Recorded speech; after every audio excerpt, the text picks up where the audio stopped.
Shalom Sobat Pasutri sekalian yang terkasih di dalam Tuhan Yesus Kristus. Bersyukur kepada Tuhan karena anugerah Tuhan kita sudah masuk ke awal tahun baru di bulan Januari. Semoga Sobat Pasutri tetap bersuka cita dan sehat selalu di dalam Tuhan. Di awal tahun ini, tayangan Family Corner akan membahas 5 bahasa cinta untuk melengkapi komunikasi cinta kita kepada pasangan dan keluarga. Dengan demikian, kami mengharapkan Sobat Pasutri bisa terus mengikuti setiap diskusi-diskusi yang akan ditayangkan di Family Corner agar ada hal-hal yang inspiratif dan insightful. Sehingga melalui kebenaran firman Tuhan dan arahan yang akan dibawakan oleh setiap narasumber, itu dapat menolong kita untuk menjadi pasangan yang diberkati dan menjadi berkat.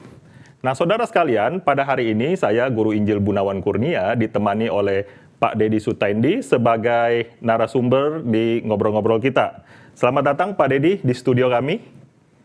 Senang bergabung dengan rekan-rekan di Family Corner ini. Ya. Shalom, Tuhan memberkati. Ya, shalom. Ya, terima kasih Pak sudah bersedia dan mengambil bagian di acara Family Corner pada saat ini. Puji Tuhan. Sobat Pasutri, saya akan memperkenalkan profil dari Pak Dedi Sutendi. Pak Dedi Sutendi menikah dengan Evangelis Santa Rusliana dan dikaruniai putra yang bernama Kevin Archibald Ginta berumur 24 tahun dan juga putri Karis Audrey Ginta berumur 19 tahun. Dan saat ini Pak Dedi beserta keluarga berdomisili di Los Angeles, California, USA. Dan Pak Dedi juga melayani sebagai pengajar, konselor, dan juga mentor atau spiritual direction.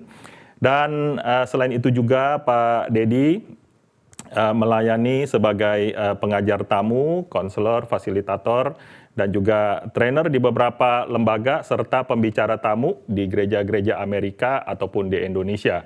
Dan kerinduan dari Pak Dedi adalah mengintegrasikan. Nah, ini yang menarik ya. Mengintegrasikan counseling dan spiritual formation serta di bidang education. Nah, moto dari beliau adalah Our impossibility is God's opportunity. Dan kutipan yang beliau sukai adalah sampai seseorang mengalami brokenness, barulah ia baru berempati pada broken people. Nah, saya rasa ini menarik sekali Pak Dedi ya, puji Tuhan. Semoga nanti kita akan mendapatkan penjelasan-penjelasan yang baik dan memberkati setiap pasangan-pasangan pasutri pada saat ini. Puji Tuhan. Nah, saudara sekalian, Sobat Pasutri Family Corner, ada pepatah yang sudah sering kita dengar ya, yaitu tak kenal maka tak sayang.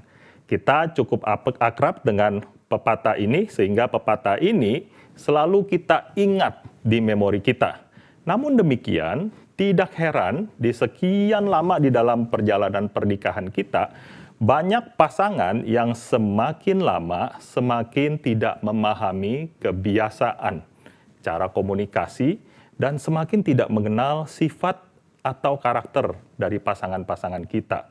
Belum lagi para istri yang di rumah, berberes-beres di rumah tangga, jaga anak, atau mungkin juga istri-istri sekarang kerja di rumah, sudah mengalami keletihan sepanjang hari.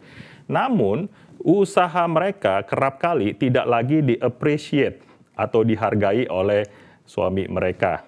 Sudah letih, capek, bahkan suami menumpahkan kekesalan di kantor kepada istri. Kalau sekali sih sebenarnya masih oke, ya. Tetapi kalau setiap hari seperti ini, maka kelamaan istri mudah burn out. Bukan hanya letih secara fisik, tetapi juga letih secara emosi.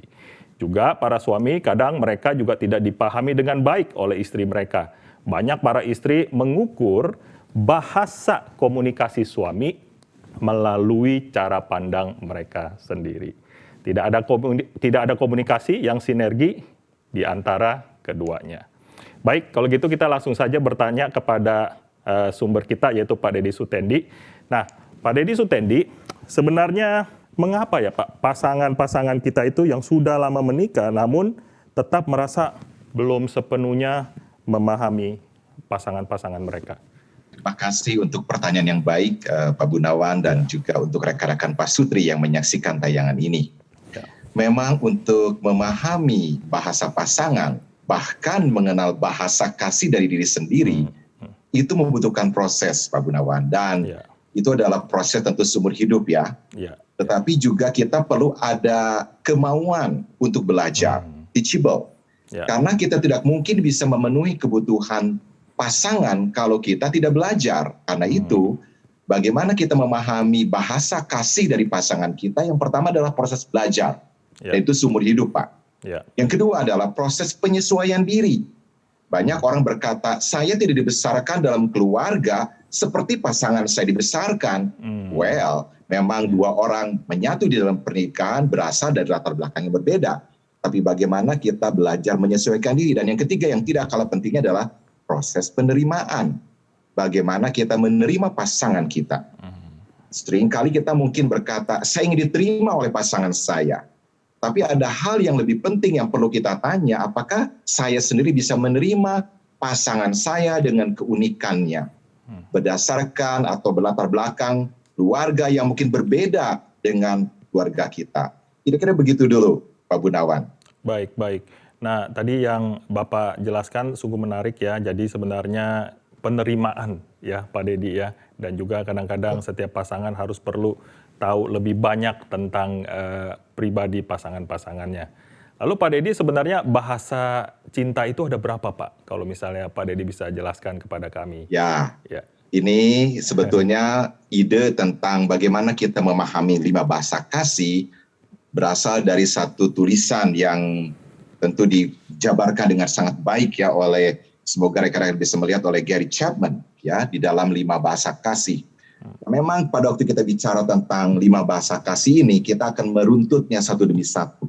Yang pertama yang perlu kita ketahui bagaimana kita ini sebagai pasangan, bagaimana kita juga bukan hanya, sekali lagi, sebelum kita mengerti bahasa pasangan kita perlu mengerti bahasa pasangan diri kita sendiri, Pak Gunawan. Iya, Pak. Karena kalau tidak, kita juga mungkin bingung ya, sebetulnya kebutuhan yang terdalam itu apa? Nah, ada yang menarik Pak Gunawan, kalau saya mau jelaskan adalah dikatakan oleh seorang psikologis, William James, mengatakan bahwa kebutuhan yang paling mendalam dari diri kita adalah dimengerti. Nah, ini penting sekali ya. Nah, tetapi saya akan tambahkan, bukan hanya dimengerti, tapi bagaimana kita mengerti pasangan kita. Nah, yang pertama, di dalam 5 bahasa kasih adalah kata-kata peneguhan. Nah, ini penting sekali. Apa yang dimaksud? Yaitu kebutuhan yang dalam dari diri kita. Tadi, seperti dikatakan, adalah perasaan dihargai. Dan kata-kata penghargaan itu harus diungkapkan secara verbal. Ada sebuah dorongan, tentu dengan kata-kata yang baik, penuh kerendahan hati, dan itu kata-kata yang sebetulnya mengungkapkan kasih kita kepada pasangan. Yang pertama, ya, jadi kata-kata peneguhan. Nah, yang kedua adalah waktu yang berkualitas. Nah, ini penting sekali ya. Bagaimana kita mengerti definisi love adalah time. Ya, ini menarik dan sederhana sebetulnya ya. Definisi kasih itu bisa diaplikasikan secara sederhana di dalam 4 huruf dalam bahasa Inggris, time, atau dalam bahasa Indonesia waktu. Kita tidak mungkin mengatakan saya mengasihi anak saya kalau kita tidak memberikan waktu untuk anak kita. Kita tidak mungkin mengatakan saya mengasihi pasangan saya kalau kita tidak memberikan waktu untuk pasangan. Nah, tetapi bukan hanya kita memberikan waktu, apa artinya pada waktu kita ingin di dalam bahasa kasih ini kita mengerjakan sesuatu bersama. Ini penting sekali, Pak Gunawan. Kita bukan sekedar contoh duduk nonton TV bareng-bareng di ruang tamu, ya. Tetapi maafkan, yang satu lihat televisi, yang satu lihat handphone. Bagaimana mungkin ya Pak komunikasi terjadi? Saya ingat sekali Pak Gunawan, ada seorang istri mengatakan, Pak, suami saya tuh nggak peka. Ya, saya memang pengen ada quality time dengan pasangan. Saya sudah duduk, mengorbankan waktu. Saya nggak suka sepak bola. Suami saya begitu putar televisi dia sepak bola bahkan sampai subuh. Saya duduk di situ mendampingi dengan harapan. Saya sedang berusaha mengerti itu kebutuhan dia, itu bahasa kasih dia. Tetapi Pak, masa dari sejak saya duduk di kursi sampai tayangan selesai, suami saya nyapa pun enggak. Asik dengan tontonnya sendiri. Ya, suami yang mengeluh juga. Iya Pak, saya pengen punya waktu, tapi istri saya sibuk dengan handphonenya. Atau duduk bersama-sama di ruang tamu, saya pengen ngobrol, istri saya malah menikmati drakor, drama Korea. Nah, itu kan ya Pak Gunawan ya. Nah, sepertinya bersama-sama, tapi tidak ada komunikasi satu dengan yang lain. Dan yang ketiga, dan ini mungkin sepertinya kita memang mesti belajar banyak sebagai orang Asia, yaitu yang tidak kalah pentingnya adalah hadiah. Ya betul nggak Pak? Kita akan senang menerima sesuatu dari yang kita kasihi. Tidak harus mahal. Tetapi pemberian ini memang menjadi lambang sederhana. Ketika pasangan memberi hadiah kepada orang yang dia kasihi, itu ada meaning, ada pengertian. Dia peduli dengan saya. Dia memikirkan saya. Nah, baru-baru ini saya mengadakan tes yang sama, Pak Bun, kepada rekan-rekan Pak Sutri di satu gereja, begitu ya. Lalu kita menulis assessment. Menarik sekali, ada seorang bapak mengatakan, Pak, ternyata bahasa kasih saya adalah hadiah. Dan memang itu, Pak, yang saya perlukan, yang saya inginkan dari pasangan. Lalu saya tanya pada istrinya yang ada di sebelahnya, Ibu, tahukah bahwa bahasa kasih Bapak adalah ternyata hadiah? Wah, nggak tahu, Pak. Saya juga baru tahu. Saya pikir suami saya nggak suka dikasih hadiah karena dia malah sering ngasih hadiah. Lihat nggak? Sering kali memang kita tidak aware bahwa apa yang ditunjukkan oleh pasangan kita itu justru menunjukkan bahasa kasihnya. Nah, tapi ada istri mengeluh, udah dikasih hadiah mengatakan, aduh kenapa sih kamu mesti ngasih hadiah yang mahal-mahal? Saya nggak suka barang seperti ini dan saya nggak perlu. Aduh, suami merasa nggak dihargai ya, Pak dia udah cari-cari hadiah apa untuk ulang tahun sang istri. Tapi memang bahasa kasih istri bukan hadiah ternyata. Dia katakan, istri saya ini aneh Pak. Dikasih hadiah malah ngambek marah-marah. Ternyata waktu ditanya pada istrinya mengatakan demikian. Memang agak mungkin tajam ya perkataannya. Percuma kamu kasih hadiah di hari ulang tahun saya. Tapi di hari-hari lain, di keseharian, kamu juga nggak peduli dengan saya. Lihat nggak, Bun ya? Ternyata hadiah itu tidak menggantikan kepedulian di dalam keseharian. Nah, menarik kalau kita bicara tentang bahasa kasih. Dan yang keempat adalah tindakan melayani. Ini hal yang sederhana ya. Kita memang kata pelayanan itu seringkali hanya diterjemahkan di dalam konteks gereja. Ternyata ini bahasa kasih yang bisa kita praktekkan di rumah. Apa sih contohnya? Itu tindakan lebih bermakna dari sekedar kata-kata.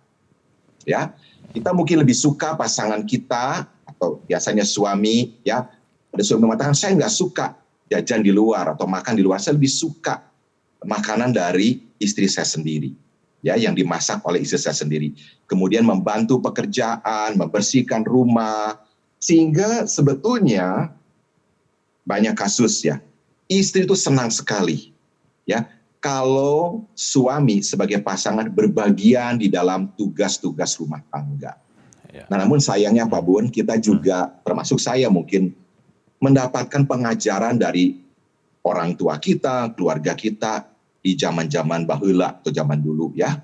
Bahwa mungkin tugas rumah tangga itu tugas seorang istri. Tugas suami mencari uang di luar sana. Mengerjakan pekerjaan kita sebagai memang pencari nafkah. Tetapi kita lupa, bukankah pekerjaan di rumah pun menjadi tanggung jawab kita bersama? Tadi Pak Bun mengatakan dengan bagus banget tuh di depan ya. Betul sekali, istri seharian di rumah, kerja di rumah ya. Sudah capek, waktu suami pulang, komentarnya cuma ngomong gini, ini rumah berantakan amat sih. Ini kayak kapal pecah. Nah, karena si suami mengharapkan begini, ya, saya itu pulang kerja pengen lihat rumah rapi dan bersih. Tapi lupa tuh, mungkin maafkan, istri seharian kerja, ngurus anak, nemenin studi online, wah pasti ada yang berkata, amin, para ibu di sini ya. Lalu sepanjang hari suami nggak lihat, kecuali mungkin dalam masa pandemi, waktu-waktu lalu suami ada di rumah, tapi sekarang kok udah back to normal ya. Suami sudah kerja di kantor, walaupun mungkin masih ada pembatasan-pembatasan. Jadi suami tidak melihat keseharian istri ngapain aja di rumah. Bukan nggak ngapa-ngapain, justru ngapa-ngapain, banyak hal dikerjakan. Iya, Nah, betul. lalu ada istri yang mengeluh, aduh sebetulnya Pak, saya mah nggak usah dikasih hadiah gede-gede. Ya gede syukur ya, nggak usah dikasih yang mahal-mahal. Begitu suami saya bantu cuci piring aja, aduh saya tuh udah bersyukur. Pak Bun, kalau boleh saya sharing, di Amerika kami tidak punya pembantu Pak. Ya. Mahal sekali ya, kami tentu mengerjakan semua sendiri. Istri saya sangat senang ketika saya hanya membantu laundry. Akhir pekan Pak Bun pernah di Amerika, pasti tahu konteksnya ya. Ya, betul. Kita mengerjakan laundry biasa di weekend ya. Ya. Sabtu itu bukan untuk jalan-jalan, biasa kita mengerjakan pekerjaan rumah dulu yang kita nggak bisa kerjakan dari Senin sampai Jumat. Well, hari Minggu setelah ibadah kita mungkin bisa keluar menikmati bersama dengan keluarga. Ya. Nah, kadangkala sebetulnya tindakan yang kecil dan sederhana di dalam bentuk melayani itu sudah menunjukkan bahasa kasih juga. Dan ini bentuk bagaimana kita berbagian di dalam konteks keluarga. Ada hal yang menarik dari Gary Chapman, Pak Bun mengatakan demikian ya. The object of love is not getting something you want, but doing something for the well-being of the one you love. Saya setuju banget. Dikatakan, objek kasih kita itu bukan kita akhirnya ingin mendapatkan sesuatu dari pasangan kita, apa yang kita inginkan, tetapi justru melakukan sesuatu untuk kebaikan dari orang yang kita kasihi. Sederhana. Melayani di rumah. Dan itu menjadi contoh yang baik sekali ya untuk anak-anak kita ketika kita melihat, iya ya, papa saya pun melakukannya, tugas-tugas rumah tangga di rumah. Saya sekarang pun ingin bantu orang tua. Kelak kalau saya jadi pasangan suami istri, saya pun harus melakukan seperti itu. Oh, banyak sekali contoh yang baik, Pak Bun. Anak-anak yang sudah dilatih di rumah melayani, yang melakukan tugas sehari-hari di dalam keseharian rumah tangga. Nanti waktu dilepas mandiri itu kelihatan sekali. Waktu di luar negeri mereka langsung sudah punya konsep, saya harus mengerjakan ini. Ini bukan pekerjaan, maafkan, maid servant, tetapi ini juga harus saya kerjakan. Dan saya tidak usah malu mencuci piring, ya, melakukan tugas keseharian, begitu. Nah, yang terakhir yang tidak kalah pentingnya adalah sentuhan fisik. Nah, ini mungkin hal yang perlu dibahas secara khusus nih, Pak Bun. Tetapi secara sederhana nih, yaitu tindakan lebih bermakna dari sekedar kata-kata, di mana kita mungkin juga bisa menunjukkan ekspresi kasih kepada pasangan kita, ya, dalam bentuk sentuhan. Yang menunjukkan bahwa kita itu care, kita mengasihi, dan kita menunjukkan di dalam bentuk yang lebih nyata. Sebagai contoh, ya, berapa banyak anak kita sebetulnya bukan hanya butuh kata-kata, mereka juga butuh pelukan. Nah, ada bahasa kasih yang dibahas adalah bahasa kasih bukannya untuk pasangan, bahasa kasih untuk anak. Nah, bagaimana kita melihat bahasa ilahi yang digambarkan di dalam Injil Lukas, ya, bagaimana Bapa yang baik itu memeluk anaknya ketika pulang di tengah kehancuran hati. Nah, sebetulnya ya, kita melihat gambar ini begitu indah ya. Kata memeluk atau pelukan ini bukan bahasa asing di dalam Alkitab. Banyak sekali tokoh-tokoh iman di dalam konteks keluarga, mereka memeluk anaknya. Sudah kebiasaan. Sama-sama satu saudara saling berpelukan seperti kisah Yusuf. Jadi ini bukan sesuatu yang asing kalau kita mendengar pelukan, ciuman, genggaman tangan, belayan di pundak, sentuhan yang lembut. Itu mah kebarat-baratan. Ternyata saudara sekalian, rekan-rekan Pasutri, saya seringkali mengadakan pelayanan misi ke desa-desa. Saya berpikir, oh ini mungkin hanya ada di negara-negara barat, seperti mungkin pemikiran kita. Tapi saya begitu bangga ya melihat orang tua di desa yang sudah lanjut usia, jalan di jalan setapak, dekat pematang sawah begitu ya, mereka berpegangan tangan loh. Luar biasa ya Pak Bun ya. Saya sampai wow, mereka tidak membaca buku bahasa kasihnya Gary Chapman, tapi justru mereka sudah mempraktekkan di dalam kesederhanaan mereka. Baik. Itu saja dulu Pak Bun, 5 bahasa kasih yang kita pelajari. Baik, terima kasih Pak. Lalu pertanyaan selanjutnya mungkin dari kelima bahasa kasih itu, bagaimana ya kita bisa tahu bahwa salah satunya itu adalah bahasa kasih kita? Apakah ada modulnya Pak? Apakah ada tes yang mesti kita lalui? Good question, don't worry, be happy. Nanti saya akan bagikan assessment-nya. Baik. Di dalam Iya. kurang lebih 30 pertanyaan kira-kira, Iya. memang ada bermacam-macam assessment nih Pak Bun. Iya. Tetapi kita akan mencoba dengan pertanyaan-pertanyaan sederhana, Nah, tapi saudara mesti jujur mengisinya ya para pasutri, di mana suami mengisi sendiri, istri mengisi sendiri, kemudian bisa lihat tuh, bahasa kasih saya apa. Itu menolong sekali pertanyaan itu, Pak Bun. Nanti saya bisa share untuk rekan-rekan. Iya. Baik. Lalu apakah seorang pasangan itu bisa memiliki lebih dari satu bahasa kasih, Pak? Oh tentu, ya. Jadi kalau kita nanti melihat skor di dalam assessment itu, nanti saudara akan menemukan jumlah angka yang sama. Oh, ternyata bahasa kasih saya 2 ya, yaitu hadiah dan melayani. Nah, ya, saya senang dapat hadiah. Ini seorang istri cerita ya. Hadiah itu sekali lagi bukan yang mahal, tapi minimal. Ya, suami saya tuh ingat ulang tahun saya, pagi-pagi udah bawa bunga bank ya. Bunga bank itu bonus ya Pak Bud ya. Bunga yang segar begitu ya, memberikan kepada istri. Nah, saya sedang melatih diri saya juga nih Pak Bun ya. Saya tidak diajarkan oleh orang tua saya. Orang tua saya apalagi ayah saya seorang yang toto ya, nggak biasa di keluarga saya dulu. Gitu-gituan. Ya mungkin teman-teman akan bilang, tuh Pak, ya apa itu nggak berlebihan? Saya mau katakan pada Pak Bud. Bukan berarti apa yang tidak diajarkan oleh keluarga di masa lalu. Bukan berarti karena kita nggak diajarin, lalu kita mengexcuse diri kita, ya dimengerti dong, karena saya nggak pernah diajarin, makanya saya nggak mungkin melakukan hal itu. Well, sekarang dunia sangat modern. Kita bisa belajar dari buku, bisa belajar dari seminar seperti ini, bisa belajar dari pasangan lain. Saya pun belajar dari pasangan lain. Saya ingat kalau istri saya ulang tahun, mungkin Pak Bun sangat familiar dengan toko yang saya sebut, nggak apa-apa ya saya sebut ya, karena bunganya bagus-bagus tuh. Pagi-pagi banget saya ke Trader Joe. Kemudian saya cari, jangan bilang istri saya ya, bunga yang ada diskonnya, begitu ya. Saya pagi-pagi beri. Saya kasih istri saya adalah hadiah di dalam bentuk yang sederhana ya. Menerima ucapan, menerima bunga sebagai terima kasih, menjadi kasih di antara kami. Nah, lalu yang kedua, mungkin istri mengatakan, tadi saya singgung ya, istri mengatakan, iya saya senang sekali pada waktu pasangan saya membantu melayani pekerjaan di rumah. Nah, jadi mungkin betul sekali Pak Bun, ada pasangan yang punya bahasa kasih lebih daripada satu. Iya. Jadi kalau misalnya setiap pasangan sudah mengisi apa yang nanti kita akan bagikan kepada Sobat Pasutri, maka setelah itu harus saling mencocokin ya Pak ya? Betul. Mencocokin dan harus punya hati yang lebih terbuka. Oh ternyata istri saya suka ini, suami saya suka ini. Untuk itu supaya ada komunikasi yang lebih baik dan lebih lancar. Betul. Surprisingly Pak Bun, dengan assessment itu menolong mereka juga. Akhirnya, oh ternyata bahasa kasih pasangan saya tuh ini. Pantesan selama ini, oh kita kayaknya nggak nyambung ya. Contoh tadi ya, seorang bapak memberikan hadiah yang mahal loh. Diberikan pada istri nggak happy. Kan dianggap itu seperti menghamburkan uang, lebih baik uang itu dipakai untuk uang sekolah katanya. Untuk anak kita. Nah satu kali Pak Bun, kita mengadakan hari peringatan kasih sayang.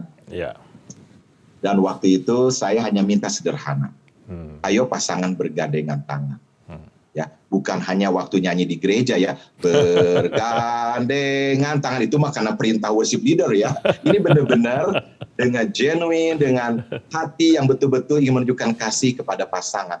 Wow, Pak Bun, amazingly ya. Saya sangat terharu juga, ada istri menangis hanya karena dipegang tangan oleh suaminya selama di dalam acara itu. Karena suaminya ngomong gini, Pak, sudah sekian lama suami saya tidak pernah memegang tangan saya. Itu kan bahasa kasih yang kelima ya, sederhana sekali ya. Iya. Dan baru kali ini suami saya sejak pernikahan, kebayang nggak Pak Bun? Saya nggak tahu ya berapa lama mereka menikah.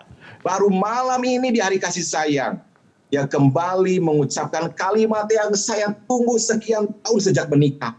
Saya penasaran dong, kalimat apa Bu? Suami saya tadi sambil mencucurkan mata mengatakan, I love you. Waduh. Saya terharu sekali Pak Bun. Terharu sekali, ternyata pegangan tangan, kalimat sederhana itu ya, karena tidak pernah dikomunikasikan nggak terjadi tuh. Iya, sekian belas tahun dan ternyata lewat peristiwa itu memang gereja perlu menciptakan ya intentionally kita mengadakan acara-acara seperti itu bukan sekedar merayakan hari kasih sayang tetapi dengan satu purpose. Ialah itu menjadi moment of reconciliation mungkin momen kita merecharge kembali pernikahan kita yang mungkin sekarang sedang redup-redup begitu ya. Dengan suasana yang mendung, yuk kita kobarkan kasih itu dengan hal-hal yang kita bisa lakukan di dalam bentuk kebersamaan di dalam konteks komunitas. Nah ini penting sekali. Jujur Pak Bun, saya banyak belajar bahasa kasih itu selain dari buku ya, dari komunitas pasutri. Dan saya banyak belajar dari jemaat. Jujur bilang, saya bersyukur sekali ya berjemaat dengan banyak para orang tua, walaupun mereka sudah usianya sangat senior, jauh di atas saya. Tapi bisa menunjukkan romantisan. Baru-baru ini, saya sangat tersentuh sekali ada opa dan oma merayakan ulang tahun pernikahan 48 tahun. Wah, well, maafkan, saya mau katakan ya, dua-duanya kena stroke, Pak. Wah. Si suami kena stroke, istri kena stroke, mereka udah nggak bisa jalan dengan bebas, nggak bisa keluar, nggak bisa makan di restoran. Dia tunjukkan ke saya foto di rumah, mungkin tarnya dibelikan anaknya, merayakan anniversary yang ke-48. Hati saya betul-betul terharu loh. Opa oma yang kena stroke tidak membatasi kasihnya kepada pasangan di hari yang istimewa ini. Bagaimana dengan kita? Yang diberikan kesempatan mungkin lebih banyak ya Pak ya? Iya. Ya memang kadang-kadang dari bahasa kasih ini sehingga dapat, bukan kadang-kadang ya, ada pasti mencelikan cara berkomunikasi kita. Bahwa kadang-kadang ada hal-hal yang kelihatannya sederhana, tetapi justru itu yang paling dibutuhkan oleh setiap pasangan kita, Pak Dedi. Jadi sangat menarik yang tadi Pak Dedi sampaikan, dan saya rasa hal-hal yang simpel tersebut biarlah boleh kita ingat dan kita terapkan ya Sobat Pasutri di dalam kehidupan suami istri kita. Baik Pak Dedi, ada beberapa pertanyaan lagi. Semisalnya kita udah tes nih Pak, suami atau istri sudah tes ya untuk mengetahui bahasa kasih apa. Dan setelah itu ternyata berbeda. Nah setelah berbeda, apakah lebih sulit dalam berkomunikasi?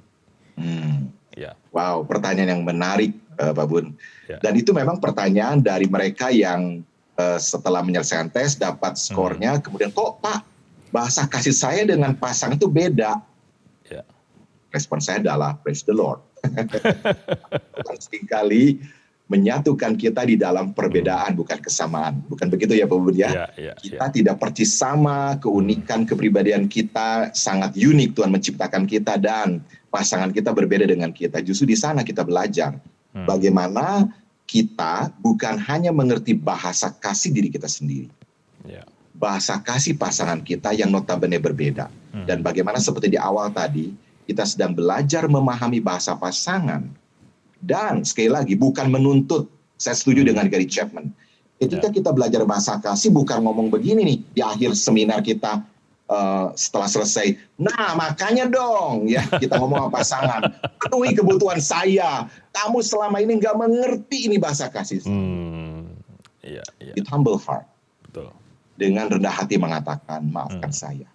Kalau selama ini saya kurang memahami bahasa kasihmu, seringkali saya kurang mengerti. Nah pernyataan minta maaf itu tuh mengubah banyak hal Pak Bun. Betul.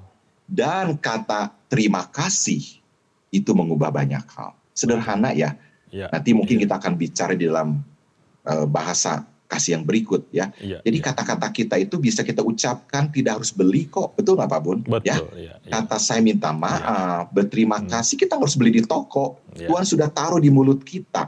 Tinggal kita mengucapkannya. Tapi pertanyaannya, are you willing? Apakah kita mau? Dan itu harus dimulai dari humility ya. Kerendahan hati. Begitu Pak Bun. Apalagi kita hidup di dalam budaya di mana kepala keluarga itu seorang bapak punya otoritas. Sehingga ketika kita ingin merendahkan hati kita, merendahkan diri kita, itu kita punya kesulitan-kesulitan tersendiri, Pak. Ya, tetapi saya yakin ketika kita diubah oleh kasih Tuhan, maka dengan anugerah Tuhan, Tuhan pasti akan menolong dan memimpin kita. Ya. Iya, iya. Pak, tadi Bapak menjelaskan ada 5 bahasa kasih. Ya, mungkin kali ini kita akan coba mencerna lebih dalam untuk bahasa kasih yang pertama dulu, Pak, yaitu tentang peneguhan. Nah, ini dia. Jadi, kata-kata peneguhan itu dalam bahasa kasih itu seperti apa, Pak? Ya. Kita dari yang praktis saja ya Pak Bun ya, jangan teoritis ya, betul nggak? Ya, silakan Pak. Katakanlah Ya. istri kita baru masakin sesuatu untuk kita dan anak-anak. Bisa nggak kita muji dengan hati yang tulus? Ya, kalau kurang asin, kurang manis kita ngomel, ini masakan kurang asin, tawar, kurang manis. Kalau yang suka makan kurang banyak, begitu. Tapi waktu sang istri memasakkan sesuatu, bisa nggak kita muji? Kadang-kadang bapak-bapak suka muji tuh di restoran, ngenalin ke teman, wah restoran tuh enak loh, hauts. Tambahin lagi, hauts secingping. Waduh, untuk meyakinkan teman-teman datang ke restoran itu. Tapi kalau istri masak begitu enak, pernah nggak muji? Misalnya, thank you, Ani. Thank you, Mom. Kamu memasak hari ini begitu enak. Lihat, anak-anak makan begitu lahapnya dan kita begitu menikmati. Itu istri itu pasti langsung berbunga-bunga, Pak Bun. Meleleh ya, Pak. Besoknya masak lebih enak lagi, betul nggak? Sekarang masak enak terus dicela. Ya, banyak suami punya karunia mengkritik dan menghakimi. Itu bukan karunia sebetulnya. Ya. Harus punya karunia menikmati. Ya, kalaupun mungkin kurang manis, kurang asin, kita jangan melihat kurangnya. Wah, masakan ini akan lebih enak kalau ditambah garam. Dan garam ada di meja kan, ya tinggal tambahin aja begitu ya.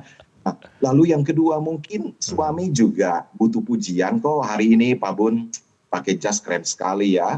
Nah tentu Pak Bun juga seneng dong kalau sang istri mengatakan wow Pak you are so ganteng hari ini ya dan seterusnya tentunya ya.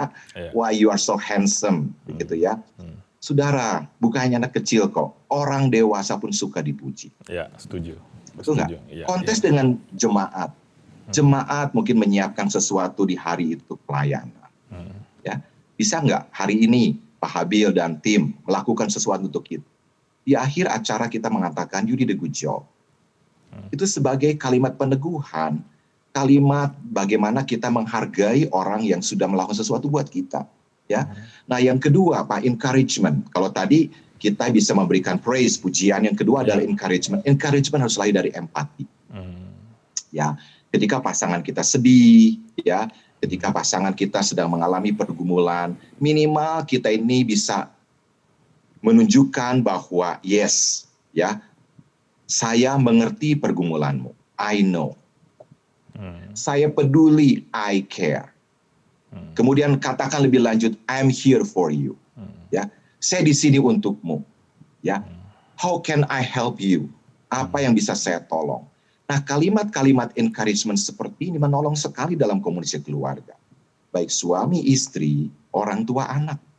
Ya, tidak ada anak yang tidak suka waktu ditanya oleh papa mamanya, apa yang papa mama bisa tolong. Itu adalah kalimat empati. Dan itu adalah sebuah encouragement. Yang berikutnya adalah kind words, ya. Kata-kata yang baik yang kita ucapkan. Nah, memang kita sudah terlatih ya, bisa berbahasa sopan dengan orang luar, ya. Kita santun sekali kalau ketemu orang-orang di atas kita yang senior. Nggak mungkin kita teriak-teriak, ya, kepada misalnya rekan-rekan dari Komisi Kaleb, misalnya. Kita sangat respect, itu kita anggap seperti grandpa-grandma kita, bukan? Nah, tapi bagaimana dengan orang yang terdekat? Nah, di dalam hubungan relasi kadang-kadang ada hal seperti ini. Semakin dekat hubungan kita, semakin besar kesempatan kita untuk saling melukai. Saya memberikan contoh ya. Kadang-kala kita mungkin lahir dari latar belakang yang berbeda, kultur berbeda, intonasi kita, nada kita bicara bisa beda tuh ya. Yang satu tinggi ya. Wah naik kalau ngomong begitu crescendo ya, yang satu suaranya low karena berasal dari budaya. Kita saling menyesuaikan. Nah, tapi saya kasih contoh, kalau kita mendengar kata dengan tone nada yang beda, saudara bisa menafsirkan seperti apa? Contoh nih, anak kita disuruh oleh kita. Misalnya, ayo nak, berhenti main game. Oke ma, oke pa, seneng nggak? Pasti seneng. Aduh, anak kita nurut banget ya. Tapi dengan kata yang sama, anak kita waktu disuruh berhenti main game, ngomongnya gini, oke. Wah, sebetulnya itu lagi marah ya. Iya. Nah, dengan pasangan juga sama ya Pak Bon ya. Iya. Kita ngomong kata yang sama, nada beda, ditangkapnya bisa beda. Betul. Betul nggak? Betul. Jadi betul. kita mulai menggunakan bahasa itu bukan dengan kosakata yang baik saja, tapi nada kita pun harus menunjukkan bahwa kita ini sedang berbicara dengan pasangan, bukan dengan musuh. Bukan bawaannya ngajak debat, ngajak argumentasi. Kan dari nada udah ketahuan tuh, ini kok pasangan saya tuh ngajak diskusi, debat. Karena itu dari nada tuh bisa ketahuan. Yang berikutnya, ini mungkin sering kali kita lupakan nih Pak Bun. Of course, kita kalau memuji pasangan di depan banyak orang, pasangan kita merasa tersanjung ya. Misalnya kita sebagai suami lagi ngundang teman-teman makan di rumah, lalu kita mengatakan, tahu nggak yang masak ini istri saya loh. Oh wow, enak sekali gitu ya. Teman-teman merespon, pasangan kita akan senang. Ya, betul nggak Pak Bun? Iya, betul. Tetapi sebetulnya penghargaan kita bisa kita nyatakan ketika pasangan kita nggak ada di depan kita dan kita katakan pada orang-orang lain waktu pasangan kita nggak ada di situ. Itu beda loh. Maafkan ya. Sering kali dalam konteks tertentu ada mungkin seorang suami atau istri ngomongin pasangannya di depan teman-teman, ngejelek-jelekin, ngegosipin. Wah, ketika si pasangan dengar bahwa ada temannya yang membocorkan, kamu dijelek-jelekin loh sama pasangan, waduh itu melukai sekali ya. Tapi pada saat pasangan itu memuji, tahu nggak, saya bisa kayak gini, ada seorang bapak yang nggak ada istrinya di situ Pak Bun, nggak ada. Dulu hidup saya bejat banget, dulu hidup saya tuh ngaco, liar. Tapi sejak saya menikah, saya bersyukur Tuhan memberikan seorang istri yang saleh, yang mendoakan saya tiap hari. Kalau saya berubah seperti ini, itu karena istri saya. Wow. Kemudian ada istri yang mengatakan di depan ibu-ibu, teman-teman sosialitanya mungkin ya, mengatakan demikian.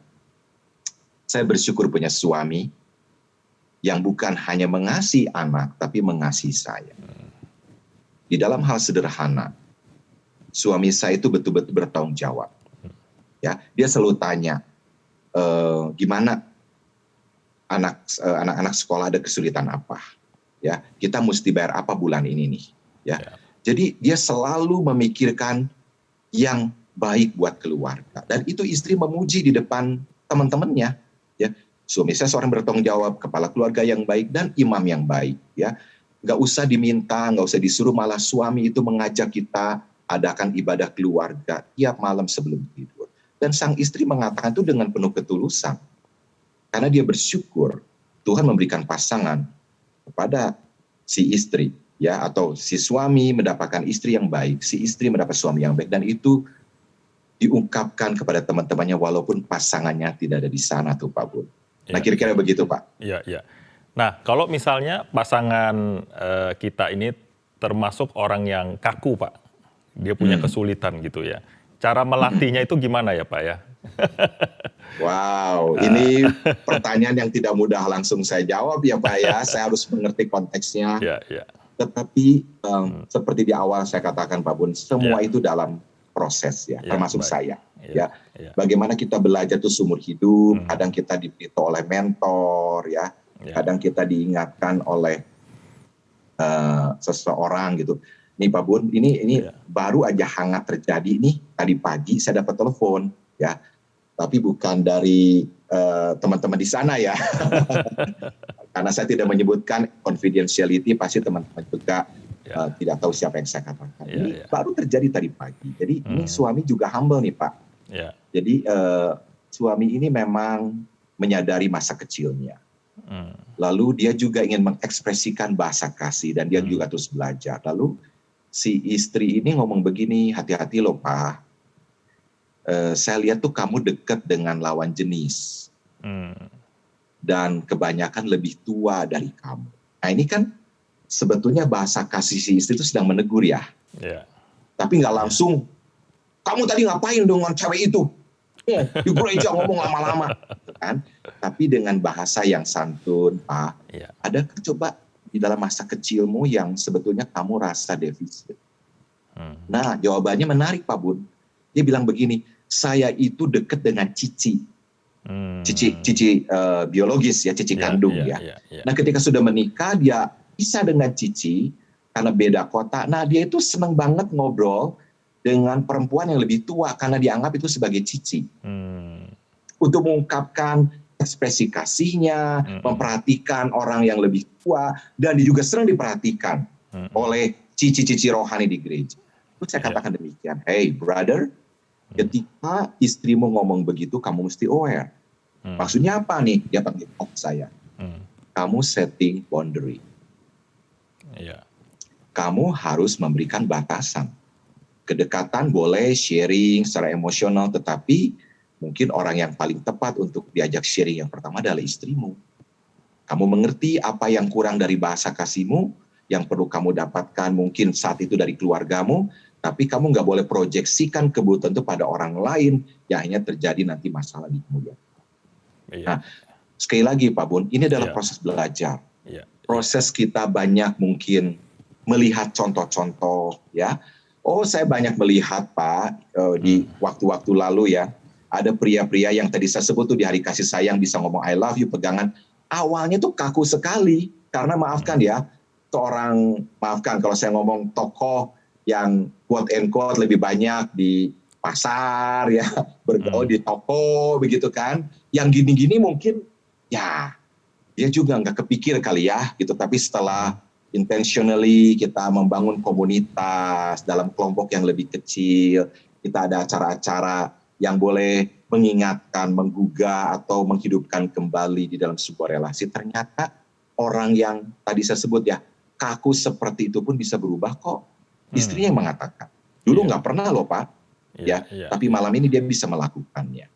Nah, perubahan apapun, walaupun itu sedikit, belajar menghargai. Dan itu menjadi satu stimulus ya, menjadi sebuah dorongan untuk mengerjakan lebih baik lagi. Begitulah kira-kira Pak Put. Berarti proses yang akan memperlihatkan hasil dan tidak ditutup kemungkinan kita untuk melakukan itu ya Pak ya. Betul, betul Pak Put. Penting saya komunitas menolong, membantu kita ya. Jadi kalau ada komunitas ingatin nih Pak Sutri, ini saya ingat sekali nih di dalam sebuah pertemuan ya, ada seorang bapak yang sedang jalan sama kita, istrinya hari itu ulang tahun, kita ngingetin tuh sebagai komunitas, kamu udah beliin bunga belum? Udah siapin sesuatu belum? Kalau lupa bahaya tuh Pak ya. Iya, ya mungkin ini si suami merasa nggak nyaman diingetin sama teman-temannya, tapi itu baik ya. Seperti mengingatkan, dia ngomong, aku di keluarga saya dulu nggak ada yang gituan, tuh kan? Nah ini kembali ya kepada mungkin pengalaman di waktu lalu, tetapi sebetulnya komunitas itu sangat menolong. Makanya saya senang ya, Pak Sutri ini adalah satu wadah yang sangat baik. Saling mengingatkan, saling menasihati, dan sekali lagi saling mendorong satu dengan yang lain. Baik. Lalu ada yang terakhir nih Pak ya. Nah kita kan kenal bahwa salah satu untuk mengukur seseorang itu adalah melalui dia itu apakah doer, apakah thinker atau feeler ya. Nah, jadi apakah ada cara yang berbeda kalau misalnya untuk memberikan kata-kata peneguhan untuk orang-orang yang seperti thinker atau feeler itu, Pak? Ya. Tentu Pak Bun, kita juga perlu mengerti personality seseorang ya. Tadi Pak Bun mendeskripsikan jenis-jenis atau tipe-tipe dari orang yang mungkin bisa mengekspresikan kata-kata di dalam bentuk kata-kata yang sangat formal dan baku ya, karena dia seorang pemikir. Tapi ada orang yang bisa mengungkapkan kata-kata demikian baik ya, santun karena dia bisa mudah berempati dengan orang ya. Nah, kita memang bisa belajar satu dengan yang, tapi juga memang ada tipe-tipe temperamen, Pak. Misalnya seorang kolerik beda banget tuh dengan seorang yang melankolik, ungkapkan bahasa kasih di sana. Well, mungkin kita memang punya ekspresi yang berbeda. Tetapi kita bisa belajar bersama. Bagaimana kita mengungkapkan bahasa kasih kita, ya, tidak menghilangkan kepribadian kita, tidak menghilangkan keunikan kita, tapi tidak menghilangkan kemauan kita untuk belajar dan berubah. Itu penting sekali yang terakhir, ya. Saya sangat kagum dengan Tuhan Yesus, Pak Bun. Kita lihat ya, para penulis Injil, para murid temperamennya beda-beda. Betul. Tapi Tuhan Yesus tuh nggak pernah menuntut, "Hai Thomas, belajarlah dari Yohanes. Hai Petrus, belajarlah dong dari murid yang lain," misalnya. Tuhan Yesus nggak pernah bandingkan. Tuhan Yesus nggak pernah merendahkan. Tapi Tuhan Yesus mengencourage supaya sisi pribadi yang Tuhan kehendaki. Dengan cara apa? Ya, kita lihat ya, Tuhan Yesus adalah guru yang baik dan mentor yang baik. Dan dia penuh kesabaran, membimbing para murid. Ya, 3,5 tahun, ada yang berhasil, ada yang gagal. Ya. Tapi bagaimana Tuhan Yesus memberikan waktunya untuk para murid. Dan mengizinkan para murid mengekspresikan dirinya seperti mereka adanya. Nah, ini menarik ya, di dalam kehidupan Tuhan Yesus Kristus dengan para murid. Mari kita terus belajar, mari kita terus dengan rendah hati untuk saling mengingatkan, saling mendorong, menasihati, dan yang tentu tidak kalah penting adalah saling mendoakan. Ya, nah ini karena kita tidak bisa mengubah seseorang. Betul. Ya, siapapun nggak bisa mengubah. Tapi dengan pertolongan Roh Kudus, mungkin seorang yang kita nggak mungkin orang ini berubah. Tapi ketika dia hidupnya dekat dengan Kristus, Roh Kudus terus membentuk dan mengubah dia sehari demi sehari. Untuk menjadi seperti Kristus, Christ likeness. Baik, setuju. Itu saja Pak Bun. Ya, terima kasih Pak Dedi untuk penjelasannya dan arahannya kepada Sobat Pasutri pada saat ini. Kiranya Tuhan memberkati pelayanan Pak Dedi dan beserta keluarga. Sobat Pasutri sekalian, tiba saatnya kita di penghujung acara, itu artinya kita perlu menyelesaikan perbincangan kita. Nah, sebelum selesai, apakah Pak Dedi Sutendi boleh memberikan beberapa kata-kata kekuatan atau nasihat-nasihat yang bisa membangun Pasutri yang setia mengikuti Family Corner? Silakan Pak Dedi. Terima kasih Pak Bun untuk kesempatan saya boleh melayani juga untuk rekan-rekan Pasutri. Dan yang kedua, saya bangga dengan Pasutri yang ada di GKY. Saya tahu banyak dari masa-masa pelayanan ketika saya juga melayani di tengah-tengah Pasutri yang bagi saya itu memberikan contoh teladan yang baik ya untuk pasangan pemuda-pemudi. Satu hal Pak yang saya masih ingat ada di satu Pasutri, di satu GKY yang saya ingat, di mana ada pasangan yang baru menikah, Pasutri itu hadir, beberapa pasangan-pasangan dari Komisi Pasutri hadir di pernikahan pemuda-pemudi ini. Ya, memberikan sebuah dorongan, melakukan mentoring. Ya, karena 5 tahun pernikahan itu di masa awalnya itu sangat kritis. Nah, mungkin cici-cici, koko-koko ya, abang-abang ya, kakak-kakak ya, boleh menolong para pemuda-pemudi kita. Ya, di dalam journey mereka, di dalam memasuki pernikahan. Bagikanlah, sharingkanlah pengalaman hidup yang real, otentik dengan pasangan di dalam konteks komunitas. Saat ini kita belajar tentang bahasa kasih. Tetapi sebetulnya bahasa kasih yang utama yang kita pelajari lebih dulu adalah bahasa kasih ilahi. Karena begitu besar Allah mengasihi kita semua. Dan itulah kita belajar bahasa kasih yang pertama dari Allah sendiri. Nah, dengan kasih yang kita terima, kita demonstrasikan di dalam keluarga dan komunitas. Itu saja Pak Bun. Baik, jika Anda ingin mengikuti topik-topik Family Corner, maka saudara dapat browsing ke YouTube channel GKI Mangga Besar atau ke website kami di www.berkathidup.net dan www.gkimangabesar.com. Kemudian kami menantikan kehadiran Anda di komunitas Pasutri kami. Kita bisa saling mengenal, bertumbuh, dan saling berbagi cerita di dalam kasih Tuhan. Untuk mendapatkan info lebih lanjut tentang Pasutri kami di gereja, maka Sobat Pasutri bisa menghubungi nomor telepon di gereja di nomor telepon 639-9585 di hari Selasa sampai Sabtu, atau Anda bisa memfollow IG kami di YCF_GKY Mabes untuk mengikuti kegiatan Pasutri GKY Mabes. Tetap terkoneksi dengan kami di Pasutri GK Mangga Besar dan mari kita bertumbuh bersama di dalam Kristus. Mohon Pak Dedi bisa menutup perbincangan kita Pak di hari ini di dalam doa dan sekalian mendoakan para pasutri yang menyaksikan acara ini. Mari kita berdoa. Terima kasih Tuhan, pada saat ini kami boleh mengadakan perbincangan, memahami tentang bahasa kasih. Ya, Tuhan Yesus. Yang pertama kami belajar bahasa kasih Allah yang sudah kami terima. Dan itu perlu kami bagikan. Bukannya kepada pasangan, bukannya dalam konteks keluarga, tetapi juga di dalam konteks komunitas. Berkati setiap pasutri yang menyaksikan tayangan ini. Mereka juga mungkin memiliki pergumulan masing-masing, baik yang baru saja memasuki kehidupan rumah tangga, pernikahan mereka Tuhan sertai dan berkati. Bahkan juga mereka yang sudah sekian tahun lamanya memasuki kehidupan pernikahan. Tuhan juga menguatkan mereka di tengah-tengah journey kehidupan pernikahan yang kadangkala penuh dengan tantangan, ujian, bahkan pencobaan. Tuhan Yesus, kami percaya Engkau adalah Allah Immanuel, yang selalu menyertai, mendampingi, menguatkan, menghibur, dan menolong kami. Dan satu hal yang kami rindukan, biarlah setiap pasutri, dimanapun berada saat ini, mereka selalu dekat dengan Kristus. Membawa persoalan di bawah kaki Kristus, di bawah salib.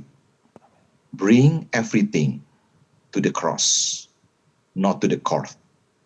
Kami rindu Tuhan di tengah-tengah begitu banyak hantaman, pergumulan pernikahan. Kiranya Engkau melindungi anak-anak Tuhan, supaya kami tidak mengambil keputusan yang salah. Cara yang kelihatannya singkat, tapi akan menimbulkan dampak yang sangat besar dan dalam. Berikan kepada kami hikmat, karena kami percaya Roh Kudus selalu menyertai kami. Di dalam nama Tuhan Yesus, Kepala keluarga kami, dan Juru Selamat kami berdoa. Kita yang percaya mengatakan, amin. Amin, amin. Sampai di sini Sobat Pasutri sekalian, Tuhan Yesus memberkati dan salam keluarga bertumbuh.